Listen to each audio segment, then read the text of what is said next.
Hello दोस्तों, स्वागत है आपका हमारे YouTube चैनल एकलव्य क्लासेज पर। दोस्तों, आज का टॉपिक है राजस्थान की जो नदियां हैं उनकी बात करेंगे। टॉपिक का नाम क्या है? राजस्थान की नदियां। राजस्थान की नदियां। मेरी एक क्लास रेगुलर चलती है राजस्थान की कल्चर। हमने कल्चर के अंदर जो हमारे टॉपिक है लोक देवता लोक देवियाँ हैं, जो संगीत घराने हैं, उनकी एक क्लास रेगुलर चलती है। उसके अलावा जो आने वाली एग्ज़ाम है, राजस्थान पुलिस है, रिट है, ये इनका जो समय है वो बहुत कम है। इसको देखते हुए मैंने राजस्थान की जो नदियां हैं ये टॉपिक की भी साथ साथ शुरुआत की है। 2 क्लासें हमारी रेगुलर आएगी दोस्तों। तो आज चर्चा करेंगे जो राजस्थान का भूगोल है, उसके अंदर टॉपिक है राजस्थान की नदियाँ। इससे पहले के जो टॉपिक है राजस्थान की जो स्थिति है, विस्तार है, कौन से राज्य की सीमा कितनी है, राजस्थान के अंदर जो अंतर्राज्यीय सीमा कितनी लगती है, अंतर्राष्ट्रीय कितनी लगती है, राजस्थान की उत्तर से दक्षिण तक लंबाई कितनी है, चौड़ाई कितनी है, उन सब की चर्चा प्रीतम जी सर ने की है। और आज जो टॉपिक है वो है राजस्थान की नदियाँ। इस पर विशेष चर्चा हम करेंगे दोस्तों। क्लासरूम के अंदर आपको मैप के जरिए मैं याद करवा दूंगा। आप विश्वास बनाए रखें और लगातार क्लास से जुड़े रहें। दोस्तों, राजस्थान की नदियाँ हैं, इनका जो अपवा क्षेत्र है, अपवा है क्षेत्र या अपवा तंत्र की बात करें, राजस्थान के अंदर ये 3 भागों के अंदर है। एक तो है आंतरिक प्रवाह है, आंतरिक प्रवाह है। एक है अरब सागर, अरब सागर का प्रवाह है।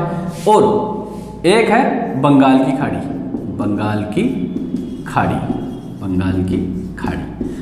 दोस्तों, इसका मतलब ये है जो राजस्थान के अंदर नदियां बहती है वो अपना जल या तो आंतरिक प्रवाह है। आंतरिक प्रवाह किसे बोला जाता है? ऐसी नदियां जो अपना पानी किसी सागर या महासागर में नहीं ले जाकर राज्य या राज्य से बाहर जो स्तरीय क्षेत्र है वहीं लुप्त हो जाती है, उसे बोला जाता है आंतरिक प्रवाह है।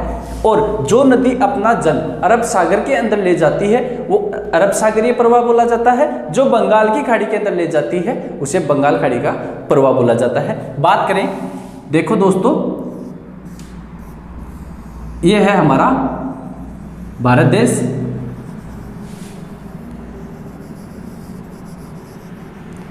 देखो, यहां है अपना राजस्थान, यहां है राजस्थान। यहां से एक नदी निकलती है। कौन सी नदी है? घग्गर। ये घग्गर नदी है राजस्थान की। ये है आंतरिक प्रवाह की। मैं आपको इस मैप के जरिए वो चीज बताना चाहता हूं कि आंतरिक प्रवाह है कौन सा है, अरब सागर प्रवाह है कौन सा है, बंगाल की खाड़ी का प्रवाह है कौन सा है। अगर बात करें नदी की, तो जो नदी का जो 100% जल क्षेत्र होता है उसके अंदर बात करें दोस्तों, तो 60% राजस्थान के अंदर जो टोटल नदियां हैं उनका 60% तो है आंतरिक प्रवाह की नदियां हैं। और जो अरब सागर की है 16% नदियां ऐसी हैं जो अपना जल अरब सागर की नदियों के अंदर ले जाती है, अरब सागर के अंदर डाल देती है। और 24% नदियां ऐसी हैं जो अपना जल बंगाल की खाड़ी के अंदर ले जाती है। देखो दोस्तों, इस साइड में है हमारा अरब सागर। कौन सा सागर है? अरब सागर। अरब सागर की बात करें दोस्तों तो यहाँ है कच्छ का रण, कच्छ का रण। यह है कच्छ का रण। एक है खंबात की खाड़ी, खंबात की खाड़ी, यह है खंबात की खाड़ी। और जो कच्छ का रण है यह है अरब सागर में। ये नदियां हैं, कुछ नदियां हैं जो कच्छ के रण में विलुप्त होती है, कच्छ के रण में डाल देती है अपना जल। कुछ नदियां हैं खंबात की खाड़ी के अंदर डालती हैं। कुछ नदियां हैं जो यहाँ से यमुना नदी निकलती है और यहाँ से गंगा नदी निकलती है। ये गंगा नदी कहाँ जाती है? बंगाल की खाड़ी के अंदर अपना जल ले जाती है, बंगाल की खाड़ी के अंदर। यमुना नदी है जो गंगा नदी की सहायक नदी है। और दोस्तों, जो हमारी एक नदी है यहाँ से निकलती है चंबल, चंबल अपना जल लेकर जाती है यमुना नदी में शामिल हो जाती है। इसके बाद यमुना नदी गंगा नदी में मिलकर कहाँ जाती है? बंगाल की खाड़ी के अंदर। और यहाँ से एक नदी निकलती है दोस्तों, माही नदी। ये माही नदी कहाँ जाती है? ये जाती है इनका जल अपना खंबात की खाड़ी में। बात करें तो ये है चंबल। कौन सी नदी है दोस्तों? चंबल। इसका जल कहाँ जाता है? बंगाल की खाड़ी के अंदर। यह है दोस्तों माही नदी। माही नदी का जल कहाँ जाता है? खंबात की खाड़ी के अंदर।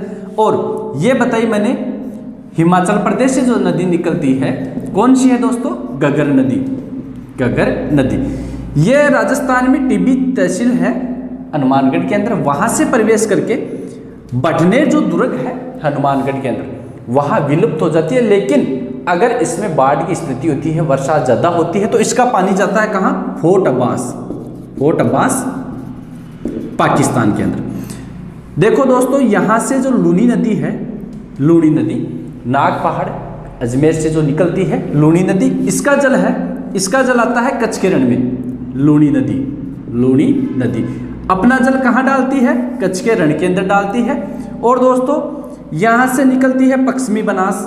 पश्चिमी बनास भी अपना जल है, कहाँ डालती है? पश्चिमी बनास ये अपना जल डालती है कच्छ के रण के अंदर। जो खंबात की खाड़ी के अंदर अपना जल डालती है, एक तो है माही नदी, एक है दोस्तों यहाँ से साबरमती नदी। कौन सी नदी? साबरमती नदी। साबरमती नदी। तो मैंने आपको ये बताया है, जो ये नदी है ये एग्जाम्पल है आंतरिक प्रवाह नदी का। चंबल नदी है ये है बंगाल की खाड़ी का। और जो अरब सागर के अंदर है, जैसे लूनी है, पश्चिमी बनास है, माही है, साबरमती है। माही और साबरमती अपना जल कहाँ डालती है? खंबात की खाड़ी के अंदर। और जो लूनी नदी है, पश्चिमी बनास नदी है, अपना जल डालती है कच्छ के रण के अंदर। ये बात हो गई। इसके बाद दोस्तों कभी कभी पूछा जाता है खंबात की खाड़ी के अंदर जल डालने वाली नदी कौन कौन सी है? उसके लिए देखो एक ट्रिक है हमारी, ट्रिक। ये नाम है, ये ध्यान रखना, समानता। समानता इसके अंदर 4 नदियां हैं हमारे भारत की, बड़ी बड़ी नदियां हैं जो अपना जल खंबात की खाड़ी के अंदर डालती है। जरूर याद रखना दोस्तों, काफी बार क्वेश्चन पूछा जाता है। देखो ये है साबरमती, साबरमती नदी, माही नदी, माही नदी। इसके बाद है नर्मदा, नर्मदा नदी, ये है समानता, ये है ताप्ती। नर्मदा और ताप्ती। दोस्तों समानता ये ट्रिक मैंने बताई है, जो खंबात की खाड़ी के अंदर गिरने वाली नदी है उसकी ट्रिक है समानता। देखो दोस्तों ये है खंबात की खाड़ी, खंबात की खाड़ी है। बहुत बार एग्जाम के अंदर पूछा जाता है ऐसी कौन सी नदी है जो खंबात खाड़ी के अंदर नहीं गिरती है या गिरती है। ये जरूर ध्यान रखना, मोटी मोटी ये नदी है। ये 2 नदियां हैं जो राजस्थान भारत की बात करें तो भारत के अंदर बहुत बड़ी नदियां हैं, दोनों अपना जल पश्चिमी दिशा के अंदर डालती है। बहुत बार ये भी क्वेश्चन पूछा जाता है कि बंगाल की खाड़ी के अंदर अपना जल नहीं ले जाने वाली नदी कौन सी है? नर्मदा और ताप्ती है। राजस्थान की बात करें साबरमती और माही नदी है। तो ये जरूर ध्यान रखना दोस्तों कि खंबात की खाड़ी के अंदर कौन कौन सी नदियां अपना जल ले जाती है। वो है देखो साबरमती नदी है, माही नदी है, नर्मदा नदी है और ताप्ती नदी है। ठीक है दोस्तों इतनी देर की बात में मैंने आपको ये बताया है, जो राजस्थान की नदियां उनकी बात चल रही है अपवाह तंत्र। कहने का मतलब है एक तो है आंतरिक प्रवाह है, एक है अरब सागर है, एक है बंगाली खाड़ी। यानी राजस्थान के अंदर जो नदियां हैं उनका प्रवाह क्षेत्र है, एक तो आंतरिक प्रवाह है, बंगाल की खाड़ी है, अरब सागर है। इसके बाद बात करें आंतरिक जो नदियां हैं, आंतरिक प्रवाह की नदियां हैं, इनका प्रतिशत है दोस्तों 60%। अरब सागर के अंदर जल ले जाने वाली नदियों का है 16% और बंगाल की खाड़ी के अंदर ले जाने वाली नदियों का प्रतिशत है 24%। ठीक है। इसके बाद मैंने आपको ये बताया मैप के जरिए, ये हमारा राजस्थान है, घग्गर नदी है, आंतरिक प्रवाह की नदी है, अंतर्राष्ट्रीय नदी है। और दूसरी बात ये देखना दोस्तों कि ये नदी है सबसे बड़ी, आंतरिक प्रवाह की सबसे बड़ी नदी है। इसके बाद ये है लूनी नदी कच्छ के रण के अंदर, पश्चिमी बनास, इसका जल जाता है कहाँ? कच्छ के रण के अंदर। इसके बाद ये है साबरमती, ये है माही, ये जाता है खंबात की खाड़ी के अंदर इनका जल। और फिर जो चंबल है वो मैंने बताया बंगाल की खाड़ी। आगे की बात करेंगे दोस्तों। अब देखते हैं सबसे पहले आंतरिक प्रवाह की नदियां। आंतरिक प्रवाह की नदियों की बात करेंगे दोस्तों। आंतरिक प्रवाह की नदियां हैं, इससे आप ये समझो, मैंने आपको ये बताया है कि ऐसी नदियां जो अपना जल किसी सागर या महासागर के अंदर न ले जाकर, देखो मैं आपको बताता हूं, आंतरिक प्रवाह की नदी, आंतरिक प्रवाह की नदी। आंतरिक प्रवाह की बात ऐसी है, ऐसी नदियां जो अपना जल किसी सागर या महासागर के अंदर नहीं ले जाकर राज्य या राज्य से बाहर स्थल भाग के अंदर जो विलुप्त हो जाती है, ऐसी नदियों को आंतरिक प्रवाह की नदियां बोला जाता है। आंतरिक प्रवाह की नदियों की बात करें, राजस्थान के अंदर 60% नदियां हैं, उनका क्षेत्र है आंतरिक प्रवाह है। और इसके बाद जो प्रमुख नदियां हैं वो आपको लिखवाता हूं। देखो, एक तो है घग्गर, आंतरिक प्रवाह की सबसे बड़ी नदी है। एक है कांकनी या मसूरदी या काकनी, यह है आंतरिक प्रवाह की सबसे छोटी नदी। इसके बाद है कांतली, यह नदी है पूर्ण बहाव की दृष्टि से आंतरिक प्रवाह की सबसे बड़ी नदी। मैंने बताया आंतरिक प्रवाह की सबसे बड़ी नदी, आंतरिक प्रवाह की सबसे छोटी नदी, आंतरिक प्रवाह में पूर्ण बहाव के आधार पर सबसे बड़ी कांतली है। इसके बाद बात करेंगे दोस्तों साबी, साबी रूपनगढ़, रूपनगढ़ है। इसके बाद है मेंथा, रूपारेल, काकुंद, काकुंद। इसके बाद है रूपारेल लिखवा दी है, घग्गर है, काकनी है, कांतली है, साबी है, रूपनगढ़ है, मेंता है, रूपारेल है, काकुन है, खारी है, खारी है, खंडेल नदी है। ये नदियां हैं, मुख्य मुख्य है जो आंतरिक प्रवाह की नदियां हैं। सीधा क्वेश्चन पूछा जा सकता है, कांतली नदी का प्रवाह कैसा है, तो वो है आंतरिक प्रवाह। साबी नदी का आंतरिक प्रवाह, रूपनगढ़ है, मेंता है, रूपारेल है, काकनी है, खारी है, खंडेल है, और भी है, लोइंदी है, कुछ और नदियां हैं, इनकी पूरी डिटेल में आपको बताता हूं। देखो दोस्तों, यह है हमारी पहली नदी घग्गर नदी, घग्गर नदी। यह है हमारा राजस्थान, राजस्थान है। यह है राजस्थान, यहां से निकलती है, कहां से, हिमाचल प्रदेश, हिमाचल प्रदेश, हिमाचल प्रदेश से ये नदी निकलकर दोस्तों राजस्थान के हनुमानगढ़ जिले की टिब्बी तहसील के अंदर प्रवेश करती है। यहाँ से चलती है, फिर गंगानगर और फिर पाकिस्तान के, पाकिस्तान में कहाँ तक जाती है, देखो ये गंगानगर हो गया, ये हनुमानगढ़ हो गया। राजस्थान में प्रवेश करती है दोस्तों टिब्बी तहसील, टिब्बी तहसील, तहसील से। हिमाचल प्रदेश में निकलती कहां से है, ये निकलती है शिवालिक की पहाड़ी, शिवालिक की पहाड़ी, कालका माता मंदिर, कालका माता मंदिर। क्वेश्चन पूछा जा सकता है कि घग्गर नदी है, इसका उद्गम है वो कहां से होता है दोस्तों, वो होता है शिवालिक की पहाड़ियां, काल की माता का जो मंदिर है वहां से इसका उद्गम होता है। इसके बाद ये राजस्थान के अंदर प्रवेश करती है टिब्बी तहसील हनुमानगढ़ से। कहां से, हनुमानगढ़, हनुमानगढ़। अगर ये नॉर्मल तरीके से बहे तो इसका है बटनेर, बटनेर के अंदर, बटनेर, बटनेर का जो दुर्ग है वहां विलुप्त हो जाती है, लेकिन वर्षा ज्यादा आने पर, बाढ़ आने पर इसका जो प्रवाह क्षेत्र है ये बहकर जाती है कहां, फोर्ट अब्बास, फोर्ट अब्बास पाकिस्तान के अंदर, कहां, पाक। यानी हिमाचल प्रदेश की शिवालिक की पहाड़ियां कालका माता मंदिर से निकलती है घग्गर नदी, और घग्गर नदी यहां से निकलने के बाद राजस्थान में हनुमानगढ़ के टिब्बी तहसील से प्रवेश करती है। यहां से प्रवेश करने के बाद बटनेर तक इसका क्षेत्र है, बटनेर के अंदर ये लुप्त हो जाती है, लेकिन बाढ़ आने पर, वर्षा ज़्यादा आने पर इसका जो प्रवाह क्षेत्र है दोस्तों, ये जाती कहाँ से है, फोर्ट अब्बास पाकिस्तान तक जाती है। और पाकिस्तान के अंदर इस नदी को बोला जाता है हकरा। क्या बोला जाता है, हकरा बोला जाता है। पूछा जा सकता है राजस्थान के कितने जिलों में, 2 जिलों के अंदर। अंतर्राष्ट्रीय नदी क्यों बोला गया है इसे, क्योंकि ये निकलती है भारत से और जाती कहाँ तक है, पाकिस्तान तक जाती है। और इसके बाद जो घग्गर नदी है इसकी कुछ डिटेल देखो दोस्तों। इसका जो उपनाम है, उपनाम, यानी घग्गर नदी को और क्या क्या बोला जाता है, देखो इसे बोला जाता है सोत्र नदी, सोत्र नदी, द्वेषवती, सरस्वती, सरस्वती नदी और नट नदी, नट नदी। गगन नदी का उपनाम क्या क्या है? सोत्र नदी, द्वेषवती नदी, सरस्वती नदी और नट नदी। इसका जो प्रवाह क्षेत्र है, प्रवाह क्षेत्र को बोला जाता है पाठ। इसका जो प्रवाह क्षेत्र है पाठ है, इसके पाठ को बोला जाता है नाली। गगन नदी का जो पाठ क्षेत्र है उसको बोला जाता है नाली, और जो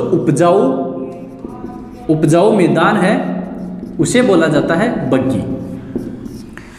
गगन नदी का जो पाठ है इसे बोला जाता है नाली, उपजाऊ मैदान है इसे बोला जाता है बग्गी। इस नदी के किनारे जो सभ्यता है, सभ्यता कौन कौन सी है? एक तो रंग महल है, एक कालीबंगा है। कहाँ है? हनुमानगढ़ के अंदर। कौन कौन सी है? रंग महल और कालीबंगा। दोस्तों इस नदी की लंबाई पूछे तो इसकी टोटल लंबाई है 465 है इसकी लंबाई, यानी किलोमीटर है 465 किलोमीटर। और दोस्तों राजस्थान के अंदर है इसकी 99 किलोमीटर। कहने का मतलब है जहां से ये निकलकर यहां तक जाती है इसकी जो लंबाई है 465 है, राजस्थान के अंदर है 99 किलोमीटर है। और उपनाम है सोत्र नदी, द्वेषवती नदी, सरस्वती नदी, नट नदी। इसका जो पाठ क्षेत्र है उसे नाली बोला जाता है, उपजाऊ मैदान है इसे बग्गी बोला जाता है, सभ्यता है रंगमहल और कालीबंगा सभ्यता है। और झील पूछे, झील वो है तलवाड़ा। कौन सी है? तलवाड़ा झील। तलवाड़ा झील कहाँ है? हनुमानगढ़ के अंदर है। तो ये बात है हमारी कौन सी नदी की? गगन नदी की। दोस्तों एक बार दोबारा समझना, मैंने आपको बताया है जो गगन नदी है इसका जो उद्गम क्षेत्र है वो है शिवालिक की पहाड़ी है, कालका माता का मंदिर है। यहाँ से निकलकर ये राजस्थान के अंदर प्रवेश करती है हनुमानगढ़ जिले के अंदर टिब्बी तहसील से। टिब्बी तहसील हनुमानगढ़ से प्रवेश करती है और बटनेर में आके ये लुप्त हो जाती है। लेकिन वर्षा ज़्यादा आने पर, बाढ़ आने की स्थिति के अंदर ये जाती कहाँ तक है? फोर्ट अब्बास पाकिस्तान के अंदर। पाकिस्तान के अंदर इस नदी को बोला जाता है दोस्तों हकरा। क्या बोला जाता है? हकरा बोला जाता है। इसके बाद इसकी लंबाई की बात करें 465 किलोमीटर इसकी लंबाई है, टोटल लंबाई है 465। और राजस्थान के अंदर इसकी लंबाई है 99 किलोमीटर। इसका जो पाठ क्षेत्र है उसे बोला जाता है नाली। नाली एक भेड़ की नस्ल भी है। उपजाऊ मैदान को बोला जाता है बग्गी। इसका उपनाम है सोत्र नदी, द्वेषवती नदी, सरस्वती नदी, नट नदी। इसके जो किनारे जो सभ्यता है पूछा जा सकता है रंगमहल या कालीबंगा सभ्यता। कौन सी नदी के किनारे है दोस्तों? वो है हमारी कौन सी? गगन नदी। गगन नदी आंतरिक प्रवाह की सबसे बड़ी नदी है। वेरी इंपॉर्टेंट बात है। एक अंतर्राष्ट्रीय नदी है और सभ्यताओं का पालनहार नदी भी इसे बोला जाता है। क्यों बोला जाता है? जो बड़ी सभ्यता है कालीबंगा और जो रंगमहल है इसके किनारे स्थित है। इसके किनारे जो झील है दोस्तों वो कौन सी है? तलवाड़ा झील। ये बात है कौन सी? गगन नदी की। ये हमारी गगन नदी कंप्लीट है। समझ में आई? आशा करता हूं शायद समझ में आ गई है आपको। इसके बाद दोस्तों बात करेंगे अपन काकनी नदी की। कौन सी नदी? काकनी। काकनी नदी के बारे में मैंने आपको ये बताया है कि आंतरिक प्रवाह की सबसे छोटी नदी कौन सी है? काकनी नदी। इसका नाम है मसूरदिया, काकनी बोला जाता है। कौन सी है? काकनी। काकनी नदी। दोस्तों इसका जो प्रवाह है एक ही जिले के अंदर है, जैसलमेर से। जैसलमेर के अंदर ही इसका उद्गम होता है और इसका जो समापन है दोस्तों वो भी जैसलमेर के अंदर है। कहाँ? इसका जो समापन है मिट्टा की खाड़ी। मिट्टा की खाड़ी। इस नदी के किनारे जो झील है दोस्तों वो है भुज झील। भुज झील। इसकी जो लंबाई है दोस्तों वो है 27 किमी यानी 27 किलोमीटर। इसका जो उपनाम है, उपनाम वो है काकनी और मसूरदी। इसका जो उद्गम क्षेत्र है वो है कोठारी या कोटड़ी। कोटड़ी गांव है, कोटड़ी। काकनी नदी है ये आंतरिक प्रवाह की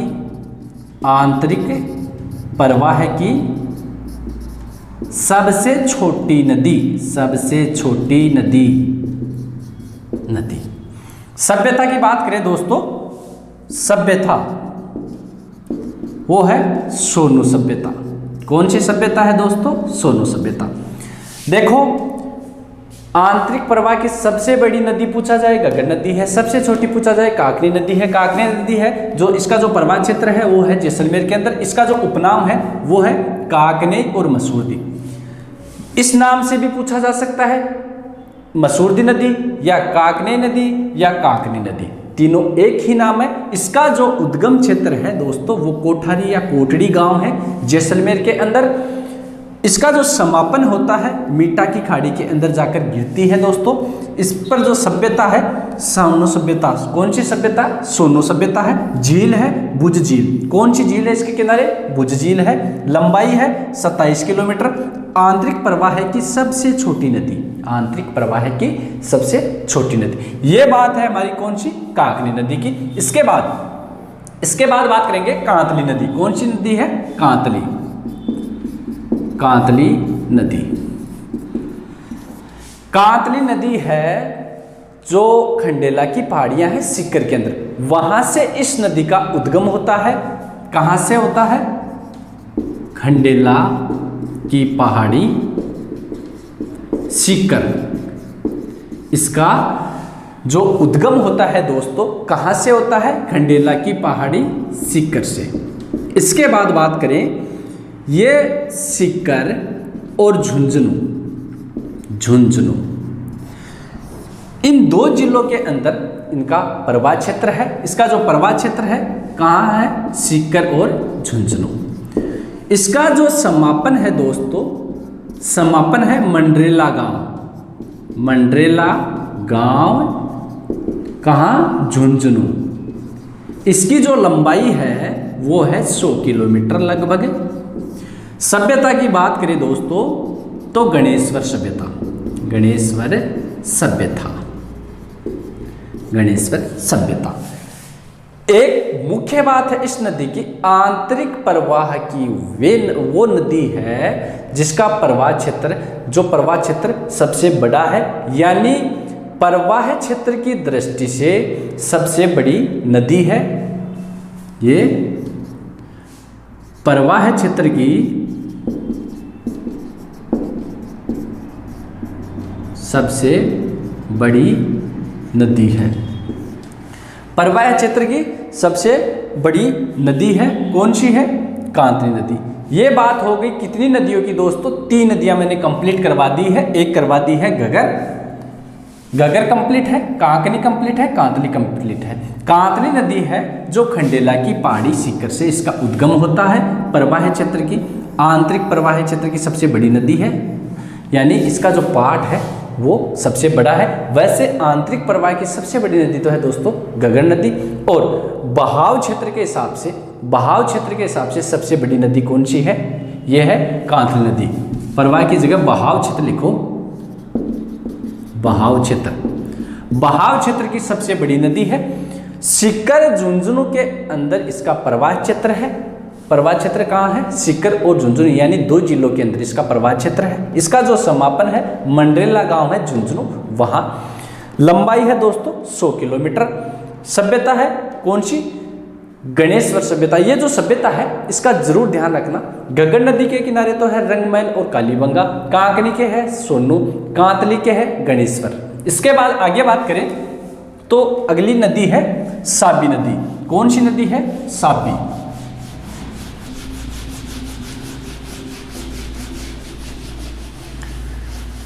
पूर्ण बहाव क्षेत्र के हिसाब से सबसे बड़ी नदी कौन सी है? कांतली नदी। पूर्ण बहाव क्षेत्र के हिसाब से सबसे बड़ी नदी कौन सी है? कांतली नदी है। देखो, सबसे बड़ी आंतरिक प्रवाह की सबसे बड़ी, सबसे छोटी आंतरिक प्रवाह की, और पूर्ण बहाव के आधार पर सबसे बड़ी। ठीक है दोस्तों, तीनों की विशेषता है, जरूर ध्यान रखना। आंतरिक प्रवाह की बात कर रहे हैं, आंतरिक प्रवाह की सबसे बड़ी, सबसे छोटी, पूर्ण बहाव के आधार पर आंतरिक प्रवाह की सबसे बड़ी नदी है। इसके बाद है दोस्तों साबी नदी। साबी नदी। साबी नदी है शेवर की पहाड़ी जयपुर से निकलती है। कहाँ से निकलती है?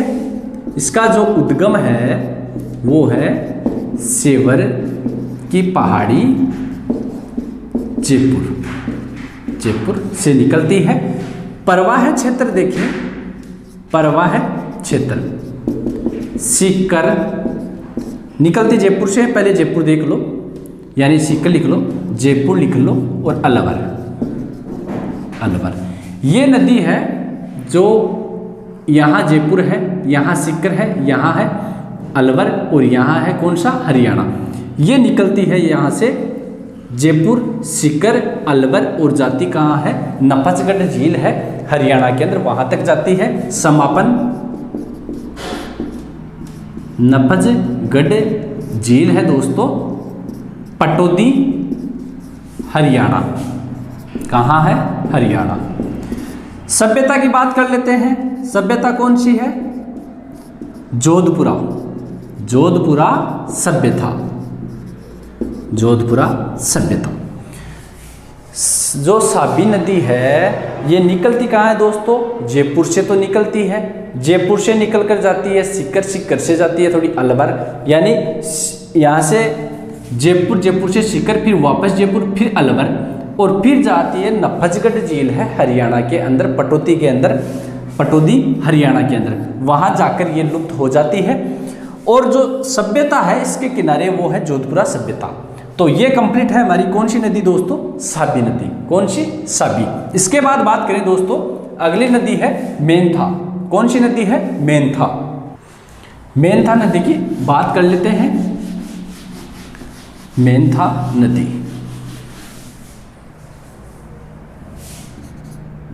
मेंथा नदी दोस्तों आपको समझ में तो आ रहा है ना? अच्छे से आप समझो, आपके पास टाइम कम है। राजस्थान की जो मुख्य नदियां हैं उसका मैं आपको कंप्लीट वीडियो डालूंगा, तो आप बराबर बोर्ड के ऊपर नज़र बनाए रखें। अपन बात कर रहे हैं कौन सी नदी है? मेंथा नदी है। देखो मैंने बता दी है घग्गर नदी, कांकरी नदी और कांतली नदी। इसके जो प्रवाह क्षेत्र है उसको बोला जाता है तोरावाटी। और जो साबी नदी है अलवर की सबसे बड़ी नदी है। अब बात करेंगे अपन मेंथा की। रूपनगढ़ की बाद में करेंगे, पहले मेंथा की बात करेंगे। मेंथा नदी है मनोहरपुरा जयपुर से निकलती है। कहाँ से होता है इसका उद्गम? मनोहरपुरा जयपुर, इसका उद्गम है मनोहरपुरा जयपुर। इसके बाद ये जयपुर है, सीकर आती है, फिर नागौर। जो इसका प्रवाह क्षेत्र है दोस्तों, प्रवाह क्षेत्र, इसका प्रवाह क्षेत्र है जयपुर, सीकर और नागौर। इसके बाद इसका जो समापन है, कहने का मतलब है जहाँ से उद्गम होता है जयपुर से सीकर, सीकर से नागौर और नागौर से आकर उत्तरी दिशा से सांबर झील के अंदर अपना जल डालती है। कहाँ?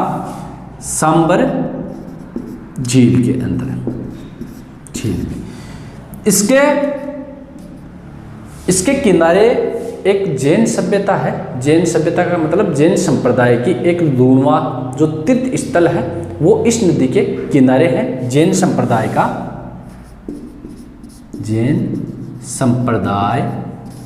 का तीर्थ लूणवा वो इस नदी के किनारे हैं। कौन सी? मेंथा नदी के। और उत्तरी दिशा से सांबर झील के अंदर जल डालने वाली नदी जो मेंथा नदी है मनोहरपुर जयपुर से इसका उद्गम होता है। जयपुर के बाद में सीकर के बाद में कहाँ? नागौर। यानी जयपुर से निकलती है, फिर सीकर, फिर नागौर, फिर कहाँ? सांबर झील के अंदर उत्तरी दिशा से अपना जल डालती है। समापन सांबर झील के अंदर है। जैन संप्रदाय है उसके अंदर ये जो 4 बताई थी, इनके अंदर तो मैंने सभ्यता बताई। इसके किनारे है वो क्या है?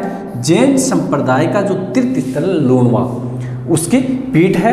उत्तरी दिशा से सांबर झील के अंदर जल डालने वाली नदी कौन सी है दोस्तों? मेंथा। ये भी पूछा हुआ क्वेश्चन है कि सांबर झील के अंदर उत्तरी दिशा से कौन सी नदी अपना जल डालती है? वो है मेंथा नदी।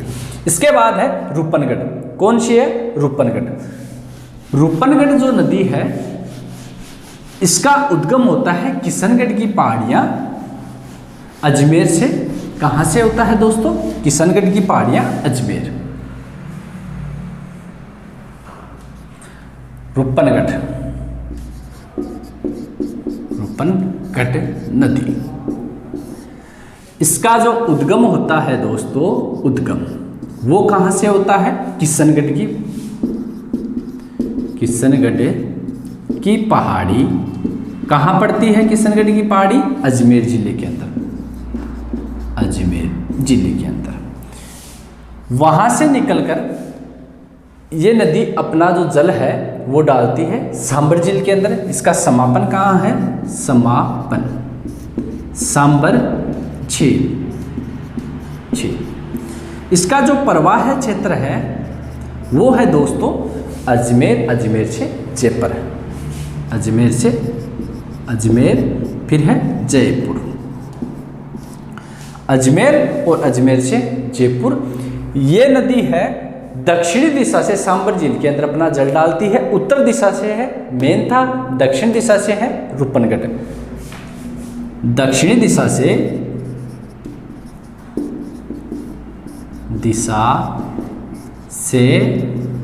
अपना जल सांबर झील के अंदर डालती है, झील के अंदर डालती है। इसका समापन सांबर झील के अंदर है। प्रवाह क्षेत्र है अजमेर, अजमेर से जयपुर, जयपुर से सांबर झील के अंदर अपना जल डालती है। दक्षिणी दिशा से अपना जल सांबर झील के अंदर डालती है। उद्गम है किशनगढ़ की पहाड़ियां हैं अजमेर। सबसे मुख्य बात यह है इस नदी के किनारे सलेमाबाद की जो पीठ है वो इस नदी के किनारे है। जो मैंने संत संप्रदाय पढ़ाया था उसके अंदर भी बताया था जो सलेमाबाद की पीठ है वो कौन सी नदी के किनारे है? तो वो है कौन सी? रूपनगढ़। कौन सी है? रूपनगढ़। तो लिख लो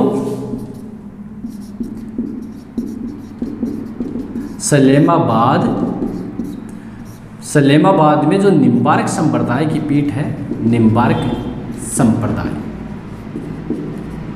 की पीठ।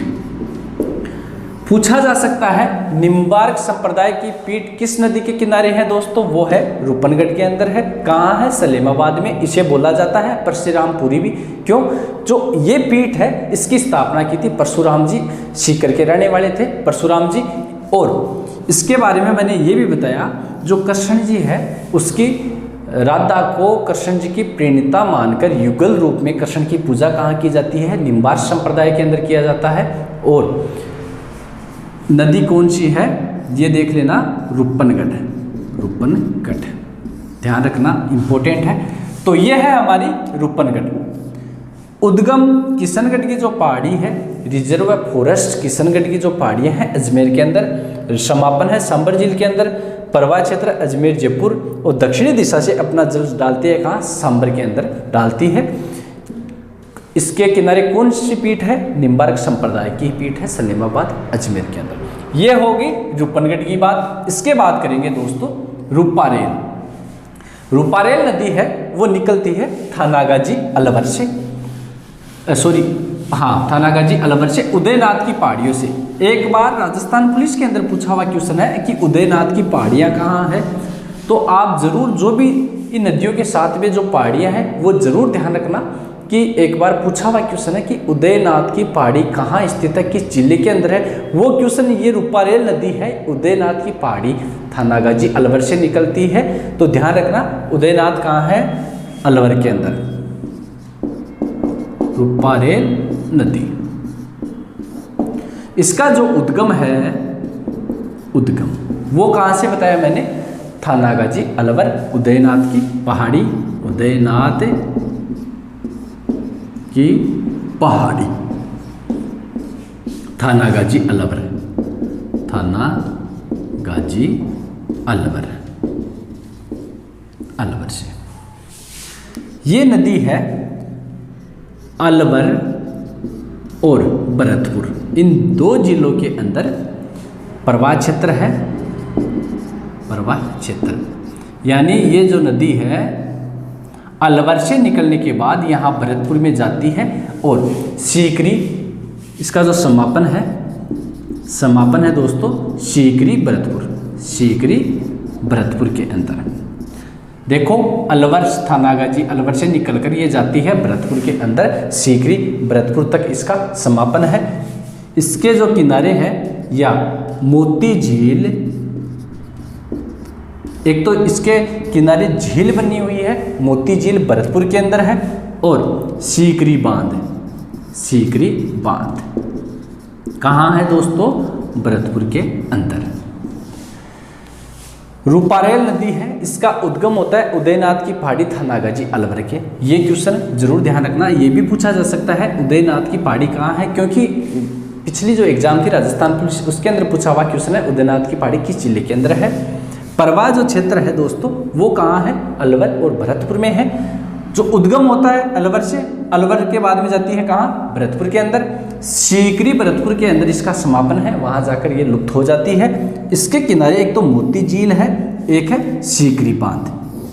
इसके किनारे हैं मोती झील, सीकरी बांध, कहाँ? भरतपुर के अंदर। यह है कौन सी नदी? रूपारेल नदी। इसके बाद है दोस्तों काकुंद नदी। कौन सी नदी है? काकुंद। देखो काकुंद नदी है, ये नदी है जो भरतपुर की नदी है। बंद बारेठा बांध वन्य जीव अभ्यारण्य है, बंद बारेठा वन्य जीव अभ्यारण्य वो इस नदी के किनारे है। इसकी मोटी मोटी ये विशेषता है, तो यही देख लो, ये है जो भरतपुर की नदी है, भरतपुर, और बंद बारेठा बांध और वन्य जीव अभ्यारण्य इस नदी के किनारे है, ध्यान रखना। यह है कौन सी? काकुंद नदी है। इसके बाद है खारी नदी। खारी और जो खंडेला नदी है, कौन सी है? खारी और खंडेला, खंडेल है, सॉरी खंडेल नदी है। ये नदियाँ जयपुर के आसपास से निकलती है, जयपुर की पहाड़ियों से निकलती है दोस्तों, पहाड़ियों से निकलती है। और जो जल है अपना वो सांबर झील के अंदर डालती है, सांबर झील के अंदर डालती है। बस मोटी मोटी इसकी इन नदियों की यही विशेषता है। खारी और जो खंडेला नदी है जयपुर की जो पहाड़ियाँ हैं वहाँ से तो निकलती है, सांबर झील के अंदर अपना जल डालती है। काकुंद नदी है, भरतपुर की नदी है, बंद बारेठा वन्यजीव अभ्यारण्य इस नदी के किनारे है। इसके बाद में जो रूपारेल नदी है उदयनाथ की पहाड़ी थानागाजी अलवर से निकलती है, फिर कहाँ जाती है? भरतपुर के अंदर, सीकरी भरतपुर के अंदर इसका समापन होता है। सीकरी बांध और मोती झील इस नदी के किनारे स्थित है। इसके बाद आगे है, उसकी बात करते हैं। दो एक नदियाँ और है छोटी मोटी, उसकी ओर हम बात कर लेते हैं दोस्तों। इसके बाद में जो नदियाँ हैं उनकी बात कर लेते हैं। नीमड़ा और रोहिणी जो नदियाँ हैं उनकी ओर हमें बात कर लेते हैं। दो नदियाँ हैं, कोई विशेष नहीं है, लेकिन थोड़ा सा इनके बारे में देख लो दोस्तों। नीमड़ा रोहिणी, नीमड़ा व रोहिणी, रोहिणी ये नदियाँ है ना दोस्तों, ये नदी है जो बाड़मेर और जैसलमेर के अंदर इनका प्रवाह क्षेत्र है। जैसलमेर प्लस बाड़मेर। और दोस्तों जो 2006 के अंदर कवास क्षेत्र है बाड़मेर के अंदर, वहाँ जो बाढ़ आई थी, माना जाता है कि जो बाढ़ का कारण था वो ये नदियाँ थी, बाढ़ का कारण बनी थी, कारण ये नदियाँ बनी थी, नीमड़ा रोहिणी। दोस्तों एक नोहे सभ्यता है, वो रूपारेल नदी है भरतपुर की, उसके किनारे है, वो भी थोड़ा ध्यान रखना।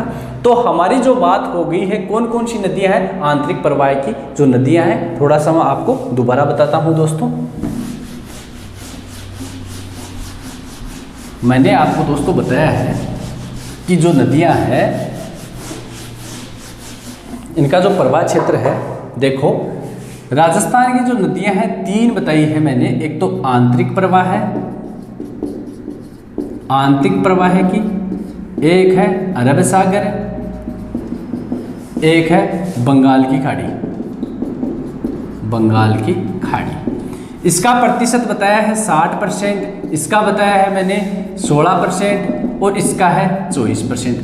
जो आंतरिक प्रवाह की नदियां हैं दोस्तों, उसके अंदर एक तो मैंने बताया जो कच्छ है, कच्छ की खाड़ी के अंदर, और खंबात की खाड़ी, खंबात की खाड़ी थोड़ा सा इंपॉर्टेंट है, ध्यान रखना, खंबात की खाड़ी। कच्छ के रण के अंदर बताया मैंने एक तो जो लूणी है, आंतरिक प्रवाह की नहीं है लूणी, ये जरूर ध्यान रखना, ये तो मैंने एग्जाम्पल बताया है। एक पश्चिमी बनास, ये नदियां हैं, ये अपना जल डालती है कहाँ, कच्छ के रण के अंदर, और माही और साबरमती ये नदियां दोस्तों अपना जल डालती है खंबात की खाड़ी के अंदर। और एक बताया मैंने समानता, यानी साबरमती नदी, माही नदी, नर्मदा और ताप्ती, ये नदियां हैं, ये अपना जल डालती है खंबात की खाड़ी के अंदर।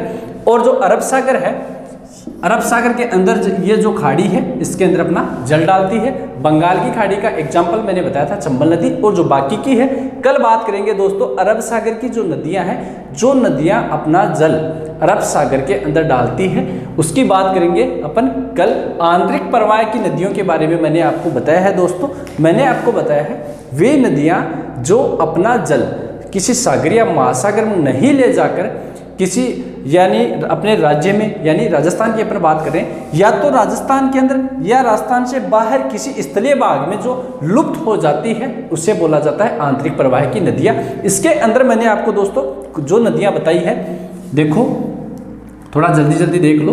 एक तो बताया मैंने घग्गर नदी, घग्गर नदी के बारे में बताया कि हिमाचल प्रदेश के शिवालिक की जो पहाड़ियाँ कालका माता मंदिर से निकलती है, 465 इसकी पूरी लंबाई है। राजस्थान के अंदर 99 किलोमीटर इसकी लंबाई है। टिब्बी तहसील हनुमानगढ़ के अंदर प्रवेश करती है। हनुमानगढ़ के जो बटनेर दुर्ग है वहाँ तक जाती है। ज़्यादा बाढ़ या बरसात होने के बाद में ये जो नदी है ये जाती है कहाँ, पाकिस्तान के फोर्ट अब्बास में। पाकिस्तान के अंदर इसे हकरा बोला जाता है। और ये नदी है, इसके किनारे कालीबंगा और रंगमहल सभ्यता स्थित है। राजस्थान के अंदर इसका जो पहाड़ क्षेत्र है इसे बोला जाता है दोस्तों नाली। क्या बोला जाता है? नाली। इसका जो उपजाऊ क्षेत्र है उसे बोला जाता है बग्गी। इसके बाद मैंने आपको बताया काकने या मसूरी आंतरिक प्रवाह की सबसे छोटी नदी है।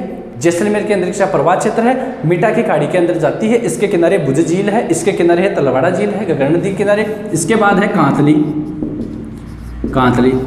पूर्ण बहाव के क्षेत्र से, पूर्ण बहाव क्षेत्र के आधार पर, पूर्ण प्रवाह है यानी पूर्ण बहाव क्षेत्र के आधार पर सबसे बड़ी नदी है कांतली। आंतरिक प्रवाह की सबसे बड़ी नदी, आंतरिक प्रवाह की सबसे छोटी नदी, पूर्ण बहाव क्षेत्र के आधार पर। यह जरूर नाम ध्यान रखना, पूर्ण बहाव क्षेत्र, पूर्ण बहाव क्षेत्र के आधार पर सबसे बड़ी नदी कांतली नदी है। कहाँ से निकलती है? खंडेला की पहाड़ी सीकर से निकलती है। सीकर और झुंझुनू इसका प्रवाह क्षेत्र है। 100 किलोमीटर इसकी लंबाई है। मंडरेला गांव झुंझुनू के अंदर इसका समापन है और इसे तोरावाटी बोला जाता है। जो इसका प्रवाह क्षेत्र है उसे तोरावाटी बोला जाता है। और इसके जो इर्द गिर्द जो सभ्यता है वो है गणेश्वर सभ्यता। कौन सी? यहाँ सानू है, यहाँ रंगमहल और कालीबंगा है। यहाँ कौन सी है दोस्तों? गणेश्वर सभ्यता। एक रूपारेल नदी बताई मैंने, रूपारेल नदी, रूपारेल नदी है। ये निकलती कहाँ से है? उदयनाथ की पहाड़ी थानागाजी अलवर से निकलती है। अलवर से निकलने के बाद कहाँ जाती है? ये जाती है भरतपुर के अंदर और सीकरी भरतपुर के अंदर ये लुप्त हो जाती है। इसके किनारे है नोह सभ्यता, नोह सभ्यता। इसके बाद एक नदी बताया मैंने, कौन सी? साबी नदी। साबी नदी है अलवर से निकलकर कहाँ जाती है दोस्त? शेवर की पहाड़ी जयपुर से निकलकर अलवर, सीकर और जाती कहाँ है? नफजगढ़ झील है पटौदी हरियाणा के अंदर, वहाँ जाकर ये उस झील के अंदर लुप्त हो जाती है। इसके बाद दोस्तों एक नदी और बताई थी मैंने, कौन सी? मेंथा। ये सांबर झील है, ऐसे मानो उत्तरी दिशा से अपना जल डालती है मेंथा नदी। दक्षिणी दिशा से कौन सी है? रूपनगढ़। रूपनगढ़ है वो दक्षिणी दिशा से अपना जल डालती है सांबर झील के अंदर। दो नदियां और हैं, एक खारी और खंडेल। ये नदियां हैं जयपुर की पहाड़ियों से निकलती है, अपना जल कहाँ डालती है? सांबर झील के अंदर डालती है। इसके बाद सलेमाबाद में जो पीठ है निम्बारक संप्रदाय की, वो कहाँ है? रूपनगढ़ झील के किनारे है। तो ये बात है हमारी आंतरिक प्रवाह की जो नदियां हैं। एक बार न समझ आए तो वीडियो को 2 बार देखना, 3 बार देखना। लेकिन दोस्तों बहुत इंपॉर्टेंट फैक्ट है, आंतरिक प्रवाह की जो नदियां हैं राजस्थान की एग्जाम के अंदर बहुत बार पूछा जाता है, क्योंकि 60% वेटेज है जो हमारे राजस्थान में अगर देखा जाए तो 100% नदियों के अंदर जो 60% जो नदियां हैं वो है कौन सी है, आंतरिक प्रवाह की। अरब सागर के अंदर जाने वाली है 16% है और बंगाल की खाड़ी के अंदर जाने वाली 24% है। इसके बाद दोस्तों अगली जो क्लास है उसके अंदर बात करेंगे जो अरब सागर के अंदर अपना जल ले जाती है उन नदियों की। और दोस्तों वीडियो देखने के लिए धन्यवाद।